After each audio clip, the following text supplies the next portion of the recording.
ఒకసారి ఉప్పు కారాలు చూద్దామా తాత?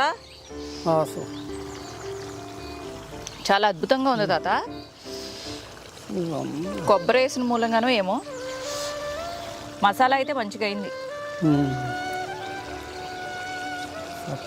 ఉప్పే లేదు అసలు, నువ్వు మర్చిపోయినావు వేసావు.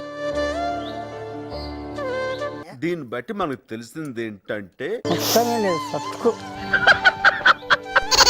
తాతకి ఉప్పు సరిపోలేదంట. అయ్యో అమ్మో ముసలోడే గాని మహానుభావుడు. కారం కూడా పడుతుంది. అన్ని రుచులు చూస్తే అన్ని రుచులు చూసేసి వచ్చినావా? వాత ఏది? వాత వాత వాత వాత పెట్టాలి నీకు. తప్పుగా మాట్లాడుతున్నారు. కొంచెం కారం వేసుకుందాము. చూసారు కదా, మామూలుగా అయితే ఇందాక పెద్ద పెద్ద ముక్కల్లాగా కనబడినాయి, ఇప్పుడు చూస్తేనేమో ఇంత చిన్న చిన్న ముక్కలు అయిపోయినాయి.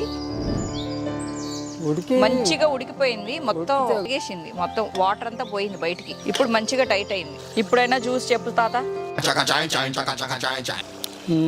ఇట్లా ఉండాలి. విషయం ఉన్నవాడివే నువ్వు.